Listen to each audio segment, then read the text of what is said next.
प्रिय विद्यार्थियों, हिंदी परिवार की ऑनलाइन पाठशाला में आज हम जो पढ़ने वाले हैं वो कक्षा 12 हिंदी अनिवार्य विषय के अंतर्गत आपके पाठ्यक्रम में दिया हुआ है पत्र व प्रारूप लेखन।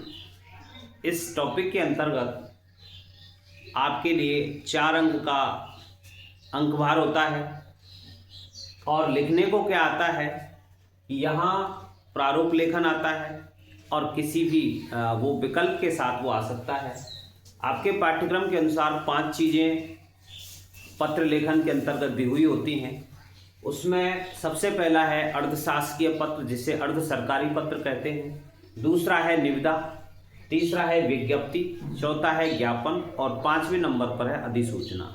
तो विद्यार्थियों, इन 5 टॉपिक्स को लेकर आपका प्रारूप लेखन, पत्र व प्रारूप लेखन दिया हुआ है, जो 4 अंक को लेकर के समाहित होता है। आज हम विशेष रूप से एक एक वीडियो के माध्यम से पढ़ने वाले हैं और ये देखने वाले हैं कि आखिर इन प्रारूपों को आप किस प्रकार से सही प्रकार से आप पूरे के पूरे नंबर लाने में सफल होते हैं। तो यहाँ आज हमने इस वीडियो के अंतर्गत अर्धशासकीय पत्र, जिसे डेमी ऑफिशियल लेटर कहते हैं, डीओ लेटर कहते हैं, और अर्ध सरकारी पत्र जिसे कहा जाता है, उसके बारे में पढ़ेंगे। उसकी कुछ विशेषताएं पढ़ेंगे और एक निश्चित जो प्रारूप होता है अर्ध सरकारी पत्र का या अर्धशासकीय पत्र का, जिसे कि डीओ लेटर कहते हैं, उस उचित जो प्रारूप है उसको देखने का प्रयास करेंगे। और अगले वीडियो में एक प्रारूप बना करके, जैसा कि आपका प्रश्न आता है, उसको समझने का प्रयास करेंगे और इसी प्रारूप के आधार पर उसको हम सेट करेंगे। तो यहाँ विद्यार्थियों देखते हैं सबसे पहले कि अर्ध सरकारी पत्र क्या होता है, अर्धशासकीय पत्र क्या होता है और डीओ लेटर एक ही इसके सूचक हैं। तो ये किस प्रकार से काम करते हैं, कहाँ लिखे जाते हैं, किसके लिए लिखे जाते हैं, किन किन चीज़ों का ध्यान रखना इसमें आवश्यक है। तो विद्यार्थियों देखते हैं अर्धशासकीय पत्र या अर्ध सरकारी पत्र, यानी कि demi official letter, semi official letter भी कहा जाता है, लेकिन प्रमुख रूप से आज कहेंगे डेमी ऑफिशियल लेटर यानी कि डीओ लेटर। विद्यार्थियों, इसमें कौन कौन सी चीज़ें आपको ध्यान रखनी है विशेष रूप से इस पत्र को लिखते समय, तो वो आपको इंगित करते हुए चलेंगे हम। देखिए, इसमें प्रमुख रूप से जो बातें ध्यान रखनी है उसमें सबसे पहली बात यह है कि इस पत्र का उपयोग विभिन्न सरकारी अधिकारियों के मध्य किया जाता है। सबसे पहली बात तो यह है कि सरकारी अधिकारी होना चाहिए और दूसरा भी जिसे पत्र लिख रहा है, जिसके लिए पत्र पहुंचाया जा रहा है, तो वो भी सरकारी अधिकारी होना चाहिए। तो एक सरकारी अधिकारी के द्वारा दूसरे सरकारी अधिकारी के लिए पत्र लिखा जाता है। इन दोनों के मध्य में ये पत्र का संवाद चलता है। यहाँ इसको समझाने के लिए बात यह है कि जब कोई सरकारी अधिकारी, और काम कैसा होता है, निजी विशेषताओं को लेकर के नहीं होता है, ये काम सरकारी है। जब कोई सरकारी अधिकारी सरकारी कार्य के लिए अन्य किसी सरकारी अधिकारी को व्यक्तिगत नाम से, यहां देखिए विद्यार्थियों, अर्ध सरकारी कहने का तात्पर्य यह हुआ कि इसमें काम तो होता है सरकारी, लेकिन उसे लिखने का जो लहजा है वो व्यक्तिगत होता है, पर्सनल होता है। इसलिए ये आधा सरकारी होता है और आधा होता है व्यक्तिगत, पर्सनल।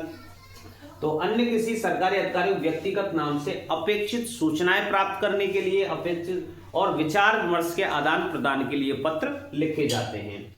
तो या उस किसी भी कार्य से संबंधित, जो कि कार्यालय विषय से संबंधित है, उसके प्रति ध्यान आकर्षण उस दूसरे अधिकारी के लिए किया जाता है। तो यह डेमी ऑफिशियल लेटर DOL कहलाता है, डेमी ऑफिशियल लेटर इसे कहते हैं।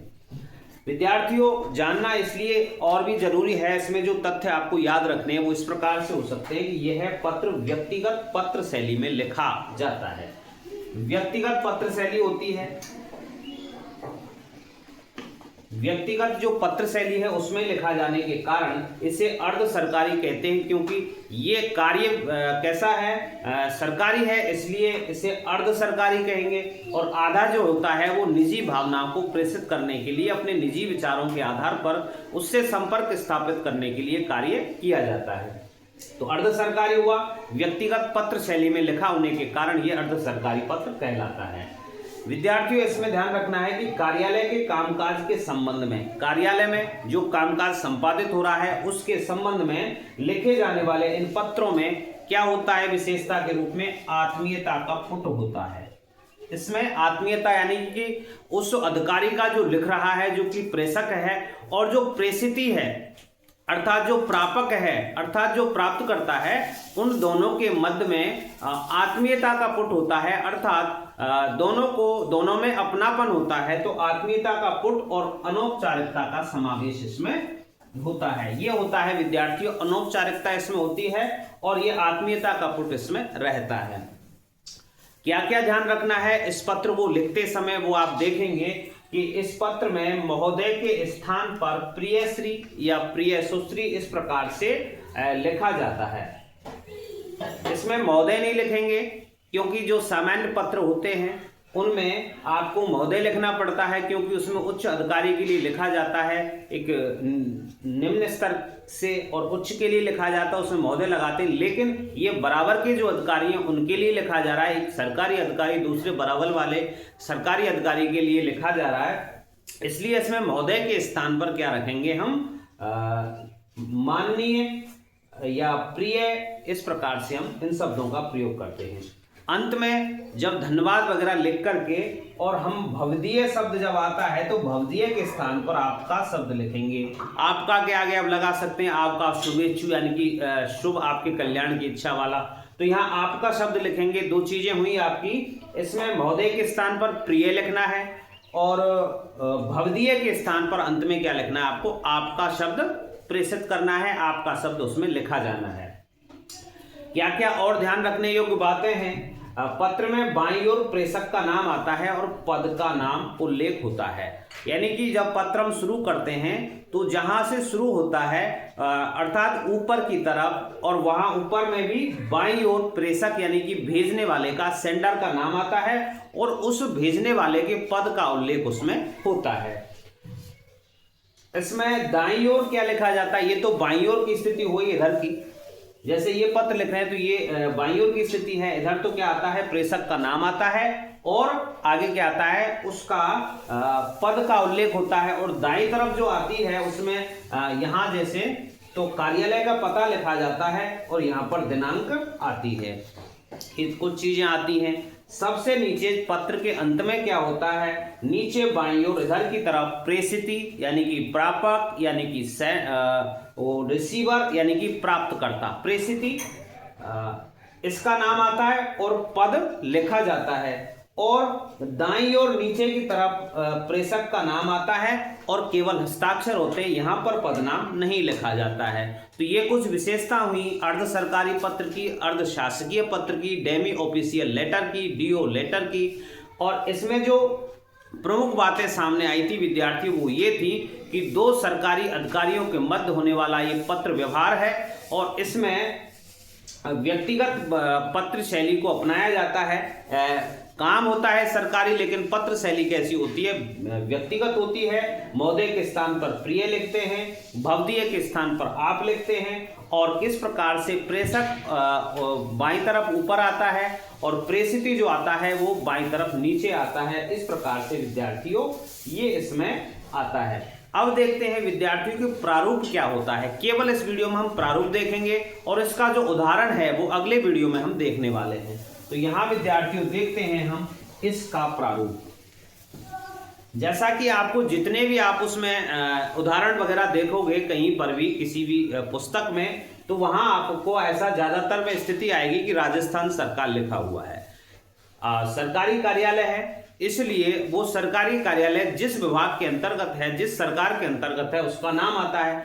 कई बार राजस्थान से संबंधित, जैसे पिछली बोर्ड परीक्षाओं में एक बार आ चुका है कि वहां राजस्थान का जिक्र नहीं था और भारत सरकार का वो अधीनस्थ जो कार्यालय थे, एक राज्य से दूसरे राज्य के लिए वो पत्र भेजा गया था, तो वहां विद्यार्थियों ध्यान रखना है राजस्थान सरकार नहीं लिख करके आप क्या लिखेंगे, भारत सरकार वहां पर लिखना पड़ेगा।